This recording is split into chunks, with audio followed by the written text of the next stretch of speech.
tell you how unlucky I am, so Dan Fleshman and Gary were at the national.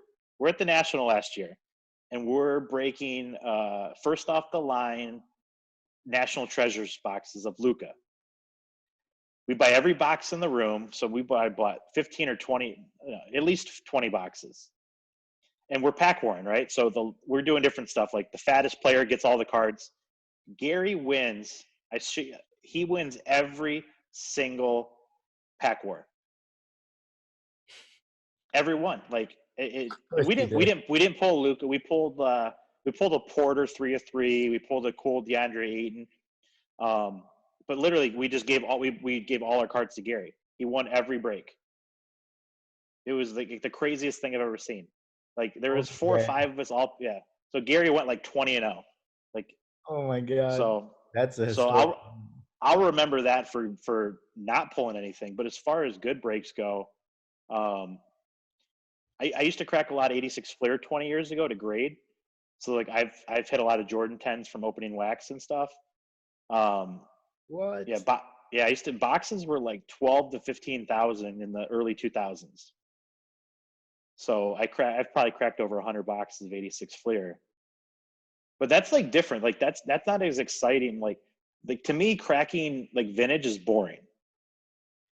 Like because you need great. Like there's no instant reward. Like you could pull a Jordan, but it could be off-centered. Like on the modern product, like you could instantly pull a Zion 101 and make, $500,000. So there's way more exciting like instant reward with breaking modern stuff. Totally. But I don't have any like great stories from breaking. Like I get crushed.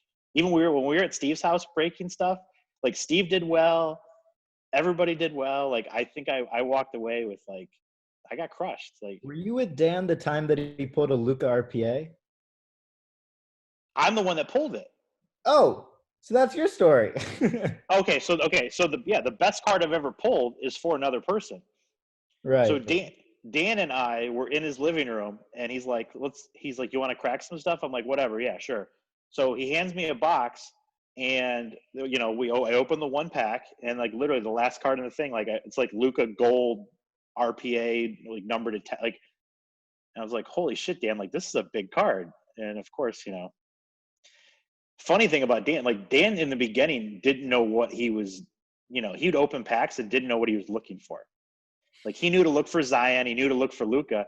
So I'm going back through his commons of stuff that he had opened, and I found a Kawhi Leonard 101 Prism. Yep. So like it ended up getting a PSA 10. We sold it for like 8,000. Like was sitting in a common box. I found a Kevin Durant autograph 101 sitting in a common box. Like, he's obviously a lot more educated now. This was early on, but it was fun. I'm like looking at him like, Dan, what the hell are you doing? So yeah, the best cards I've ever hit from packs are for other people. Me personally, I've ran so bad. It's so fun though, isn't it? Like, it's so fun to crack. Yeah.